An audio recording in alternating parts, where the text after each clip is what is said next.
Ahojte matematici, dnešné videjko, dĺžka kružnice a oblúk kružnice. No, čo sa týka kružnice, tak čo to je ten obvod kruhu, keď sme povedali, tak obvod kruhu je vlastne dĺžka kružnice, ktorá tento daný kruh ohraničuje.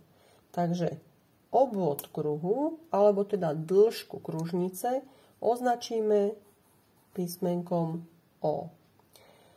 No a keby sme uvažovali o tom, že ako budeme počítať tento obvod, tak ak by sme si zobrali ľubovoľné kružnice a kruhy a napríklad krajčírskym metrom by sme odmerali ich obvod a ten by sme potom vydelili priemerom, tým D-čkom, tak vždy by nám vychádzalo číslo približne 3,1. To znamená, že ak ja vezmem O deleno ten priemer D, tak nám bude vychádzať číslo približne 3,1. 3,1 už poznali matematici v Grécku, napríklad Archimedes, a ten tú hodnotu toho čísla vyjadroval v tvare zlomku 22/7. Keď videlíme 22/7, tak to v skutočnosti 3,14 niečo. A my toto číslo poznáme pod názvom Ludolfovo číslo, pretože práve tento Holanďan to potom to číslo upravil až na 35 desatinných miest. 1, 4, 2, 8, 5, 7 a tak ďalej. No a potom, teda, ak platí, že O deleno D bude to naše číslo, čiže to naše číslo pi, to bude 3,14. Takže O deleno D bude pi. No tak potom z toho obvod bude D-čko, tu by bolo ako menovateľ, čiže na druhú stranu prejde do čitateľa pi krát D.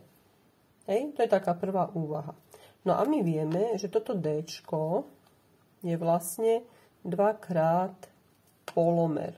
Toto je polomer, takže toto je 2x polomer. Takže potom ja môžem písať, že to O bude pi krát 2 krát R, ale väčšinou sa to takto pekne uloží a je to 2 pi r, aj sa to dobre takto pamätá. Takže toto by bolo také odvodenie, že kde sme vlastne my zobrali ten obvod kruhu. Taký klasický príklad, keby sme si vzali, že máme kružnicu, ktorej polomer by bol R rovná sa 7 cm. My máme vypočítať obvod tej kružnice, alebo teda dĺžku kružnice, ktorá nám ohraničuje takýto kruh. Takže O rovná sa otáznik v centimetroch. Tak, použijeme jednoducho vzorec 2 pi r. Dosadíme 2 krát 3,14 krát 7. No a to bude 2 krát 7, 14 krát 3, 42 je niečo, tak si to môžeme kľudne dopočítať. Bude to niečo do možno cez 43 niečo. No v centimetroch. Tak, toto je bol taký úplne triviálny príklad. No a potom sa môže stať, že by sme mali dané, že máme daný obvod, napríklad takýto príklad bol, máme danú kružnicu, ktorá nám vlastne ohraničuje kruh a obvod takejto kružnice by bol trebárs 13,28 decimetrov. Pozor, že musíme uvažovať o tých jednotkách, ktoré tam potrebujeme správne dosadiť. No a R-ko by sme nepoznali, čiže R-ko by bola naša neznáma. Keďže pre obvod kruhu poznáme tento vzorec, tak pravdepodobne ho budeme musieť použiť 2 krát pi krát R. No a táto naša neznáma je R, čiže si ju musíme osamostatniť a my už vieme, že keď dáme O, toto 2pi prejde lomeno 2pi rovná sa R, tak už máme vyriešený príklad, pretože to si len dosadíme. 13,28 lomeno 2 krát 3,14 a to bude R. No, tak to bude niečo 2 krát 3,6, to by bolo ako 12 deleno 6, no tak to bude niečo cez 2 niečo decimetra. Hej? Tak, a nepotrebujeme k tomu ani nejakú kalkulačku, aby sme to približne vypočítali. Takže to sú také typické príklady, ale nás bude zaujímať hlavne tento kružnicový oblúk. Čo to vlastne bude ten kružnicový oblúk a ako budeme s ním pracovať. Tak vychádzame z toho, že keď máme dĺžku kružnice a zoberieme si nejaké ľubovoľné body A, B a spojíme tieto body so stredom kružnice, tak tu nám vznikol nejaký výsek, nejaká dĺžka oblúk a tu máme nejaký uhol, ktorý budeme nazývať stredový uhol. A k tomuto stredovému uhlu bude prislúchať práve táto dĺžka. Tá dĺžka sa môže označovať A, K, hej, podľa toho väčšinou sa to označuje omega. No ale teraz o čo ide? Tak, keď si vezmeme napríklad, taký bol príklad, že by sme mali vypočítať dĺžku tohoto oblúka. Hej, to znamená, že predstavme si, že ide ručička a koľko prejde ručička, hej, za určitú dobu, alebo prešla ručička, akú dĺžku ten koniec tej ručičky, hodinových ručičiek prejde.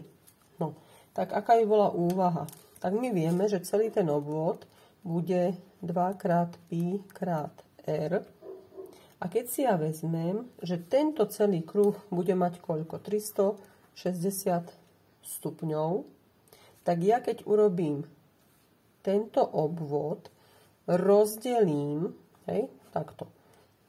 Toto bude ten obvod 2πr, rozdelím na 360 stupňov, tak ja dostanem, že dostanem 1 stupeň. Áno? Tak, a tento 1 stupeň nám bude udávať, koľko túto vzdialenosť, tú vzdialenosť A. Ešte raz, keď mám celý obvod, rozdelím ho na 360 stupňov, ak by to bolo krát 1 stupeň, tak dostanem, koľko je dĺžka toho kúštičku tej vzdialenosti A.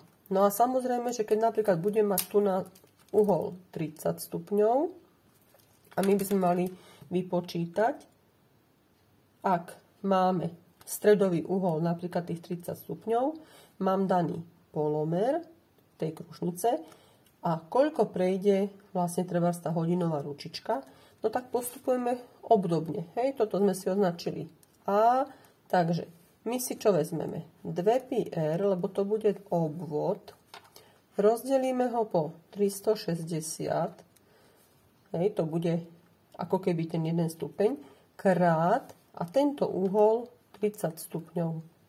Hej, buď to píšeme v stupňoch, no a potom vlastne my dostaneme dĺžku, hej, tohoto kružnicového oblúka.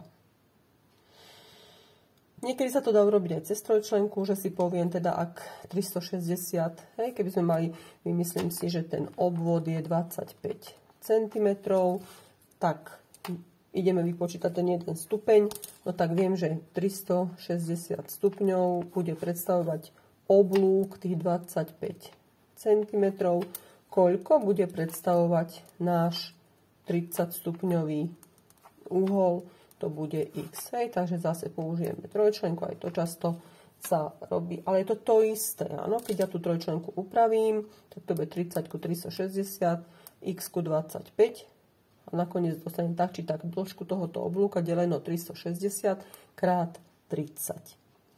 Tak, to je úvahou. Teraz napríklad by sme mali takýto na ozrejmenie príklad. Mám takúto kružnicu. Teraz stredový uhol, áno, bude 85 stupňov. Tak to bude, hej. Stredový uhol bude 85 stupňov. Dobre, tak ten si môžeme napríklad označiť alfa. A my máme vypočítať dĺžku tohoto oblúka A. Ak máme dané, že R je 42 mm a ten alfa bude 85 stupňov. Tak si predstavím, že máme tie body A a B. Medzi nimi sa pohybuje tá ručička hodinová. A my máme vypočítať, akú bude mať tento výsek dĺžku. No, tak buď máme, teda možno, že pôjdeme týmto spôsobom, alebo cez trojčlenku. My si teda zatiaľ ukážem asi tento spôsob, takže si napíšem A rovná sa 2πr lomeno, hej? Takže 2πr, ten obvod, si rozdelím na po 360 a vynásobím to príslušným úhlom. Pretože 2πr, ešte raz, deleno 360, by sme dostali dĺžku pri tom uhli, ktorý máme, hej, pri dĺžku toho oblúka, ten 1 stupeň. A tých stupňov je tu veľa, takže teraz my si zistíme, koľko to bude pri tých 85 stupňoch. Čiže krát tých 85. No. Takže keď sme to doplnili, A rovná sa 2 krát π krát R je 42 ku 360 krát 85. No, to už si každý nahodí do kalkulačky. Máme výsledok. Pozor, keď tu máme dané v milimetroch, tak aj tu bude výsledok v milimetroch. Hej? Tak 2 krát 3,14 krát 42 ku 360 krát tých 85. Dostaneme to v milimetroch. Takže to by bol taký úvod. Samozrejme, že potom ešte po dĺžke kružnice obvode nasleduje obsah kruhu. Tam by sme si mohli robiť aj to odvodenie, ako sa na to prišlo. Ale zatiaľ takto na ten úvod bude stačiť. Dobre, takže to by bolo na dnes všetko vo videjku. Ak sa mi kazí tabula. No, ak sa vám videjko páčilo, tak ľudne ho lajknite, odoberajte. A ďalšie videjko bude určite venované obsahu kruhu. Tak sa majte pekne, nech sa darí. Ahojte.